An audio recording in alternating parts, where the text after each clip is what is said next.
I've got good news, I've got bad news, and I've got worse news. What do you want first?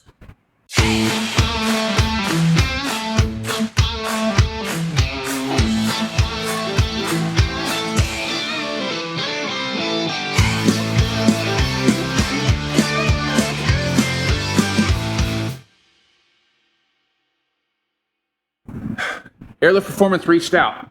It's a new day. They had a way to send me a copy of the app that I needed for this other manifold deal here. So I got to hook all these wires back up and make sure that this app works. So so hang on just a second.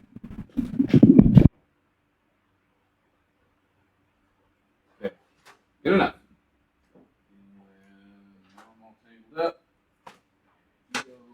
Over there. Hold that. Okay, we're searching.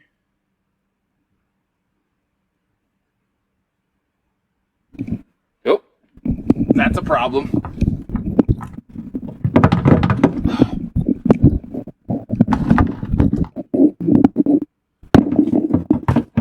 This is the wrong harness. That's the right harness. Oh, look at that.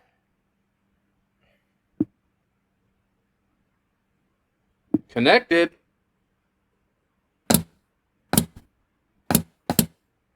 Dude. Pleasantly surprised. Looks like everything's working. I'm going to double check all of the air connections and make sure that everything's tight and I have no leaks. Kick these air compressors on and put this thing back on the ground and see if she moves around. The good news? All right.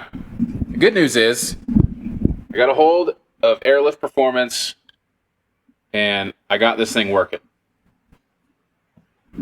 It communicates with my phone. The app's working right now. So that's the good news. The bad news is you're not going to be able to see it for a while. Which leads me to the worst news. All right, come down here. So I was looking over the wiring. This is 10 gauge. Should be fine for running those compressors. But what's not fine is when I ran the previous compressors, the Chinese knockoff stuff that I got from that other store. Those were seized and got really hot really fast. Got pretty warm.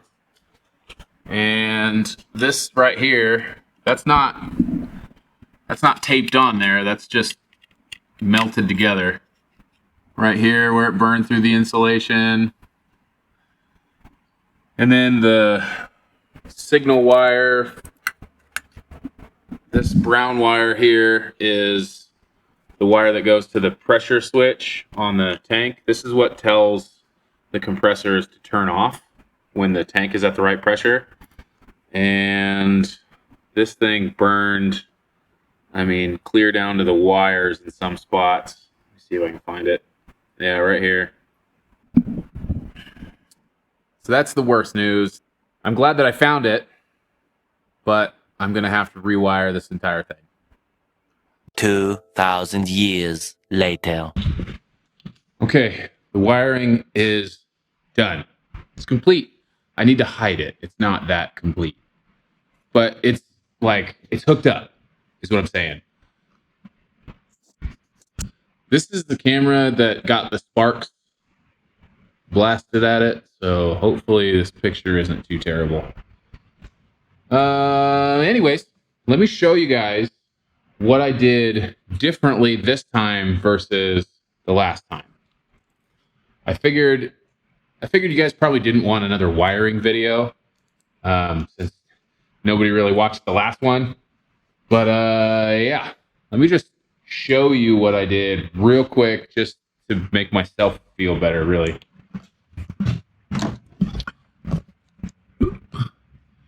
So before, I had relays and everything coming off of this nut right here. I put this post in this positive strap.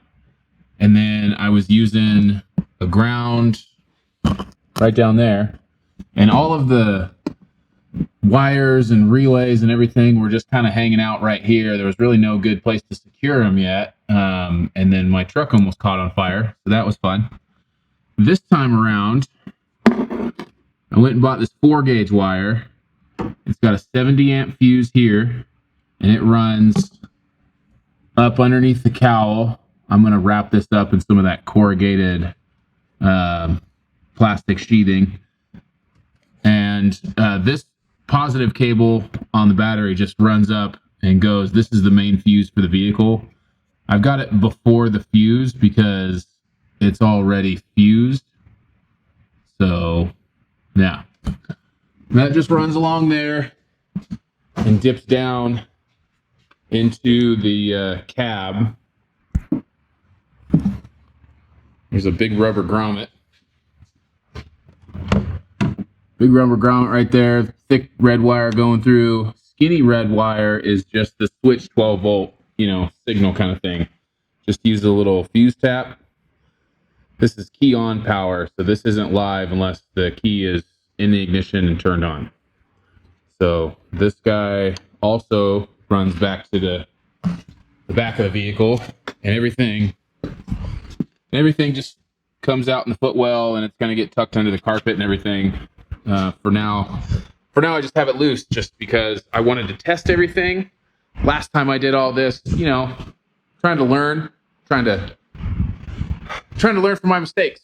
So the last time I did all this, I was like hiding wires right away and mounting things right away and trying to get everything permanent right away, and then nothing worked. So that was a huge problem when it came time to diagnose, and I ended up just having to strip everything back out. So this time around, just everything's out in the open, easily accessible, just in case there was an issue, which fortunately this time there has not been. Moving in to the back here, you can see the thick red wire and the skinny red wire.